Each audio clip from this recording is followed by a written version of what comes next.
ए भौजी घूंघटे में रही हो न तो पेल दी हई लहुरा देवरवा। ना सुधरबे खाली कौन है कि ना सुधरबे कमी ना कहीं का।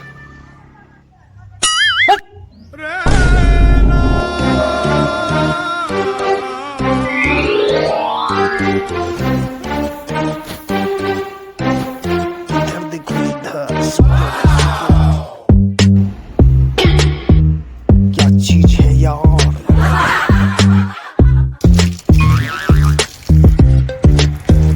रसियन वाली इधर है भाई, उधर नहीं इधर देगी इधर। क्या चीज है यार,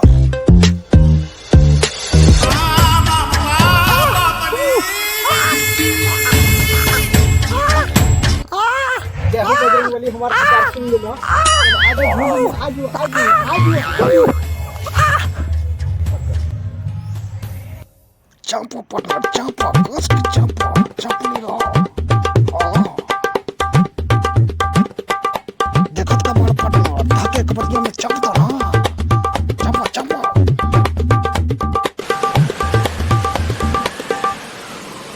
आजू आजू आजू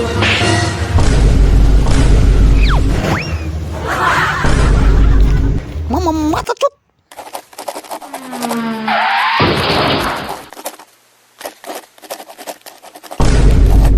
हमारा बारे में तो हमरा बात के कुछ चिंता नहीं थी कि घर में एगो करे जा बैठल बानी। करे जा हो, यहाँ तो कुछ गड़बड़ है।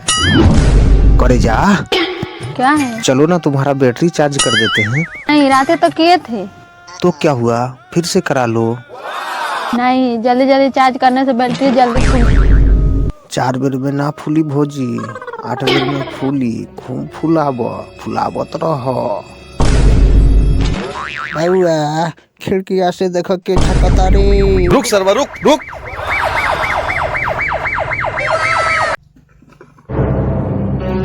अब पेलन बाबा ठंडा में तो देगा सूख के 2 इंच हो गई हो।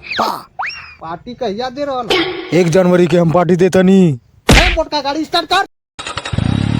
सब कोई आयो मरलान चूस लिया। शाबाश बेटा।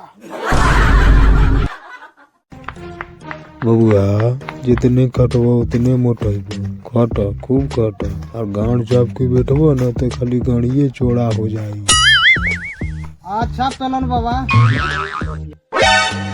ढेर बेरो हो गई, भूख लग गई तो कुछ ऐसा का शेरी हमरा के सुना दो कि मिजाज हमर बम बम। ई सैडी हमरी पुरन की माल खातिर कि चढ़ल बा जवानी दूसरा के मत पटैया, कि चढ़ल बा जवानी दूसरा के मत पटैया, आ गइल बा नया साल दूसरा से मत गोतफैया।